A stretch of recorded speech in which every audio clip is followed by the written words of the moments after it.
Pressure ഷുഗറിന്റെ ആൾക്കാർ, അവർ മൂസൽ കാളിം റളിയല്ലാഹുവിന്റെ പേരിൽ ഡെയിലി ഫാത്തിഹ ഓതിയാൽ മതി, എന്നാ പ്രശ്നം തീരും. എന്നിട്ടും മാറുന്നില്ലെങ്കിൽ ഡോസ് കൂടി ഒരു ഫാത്തിഹ ഉണ്ട്, മുആവിയ റളിയല്ലാഹുവിന്റെ പേരിൽ ഫാത്തിഹ ഓതിയാൽ. നാടൻ കോഴിയുടെ ചെറിയ മുള്ളുണ്ടാവും, നാടൻ കോഴിയില്ലേ, അതിന്റെ ചെറിയ എല്ലില്ലേ, ചെറിയ എല്ല്, കുഞ്ഞു കുഞ്ഞു എല്ല്, അത് ചവച്ചരച്ചിറക്കിയാൽ തൈറോയിഡിന്റെ പ്രശ്നത്തിൽ ഒരൊറ്റ പെൺകുട്ടി പിന്നെ ചികിത്സിക്കേണ്ടി വരില്ല. മരുന്ന് കമ്പനിക്കാരനാണ് ഇതിന് മുട്ടായി വന്നിട്ട് വെറുതെ. ക്യാൻസർ അടക്കമുള്ള ഏത് രോഗങ്ങൾക്കും സിദ്ധൌഷധമായി ഹദീസിൽ വന്ന ഒരു ഒറ്റമൂലി, മഴവെള്ളം സംഭരിക്കുക, അതിൽ 70 തവണ വീതം ആയത്തുൽ കുർസിയും ഫാത്തിഹയും ഇഖ്ലാസും മുഅവ്വിദത്തീനും ഓതി മന്ത്രിക്കുക.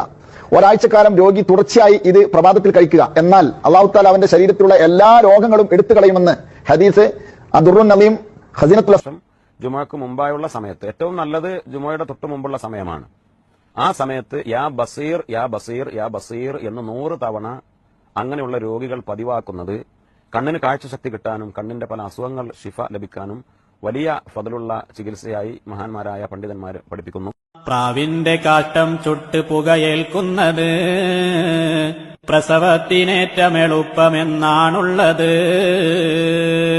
അലം നശ്റഹും അലം തറയും ഓതിയാൽ സുബീന്റെ മുമ്പുള്ള 2 റക്അത്ത് സുന്നത്തിലെ മൂലക്കുരുവിന്റെ അസുഖം ഉണ്ടാവില്ല. അല്ലാഹു തൗഫീഖ് പ്രദാനം ചെയ്യട്ടെ. അത് വലിയ അയ്ബുള്ള രോഗമാണ്. അല്ലാഹു കാത്തിരട്ടെ.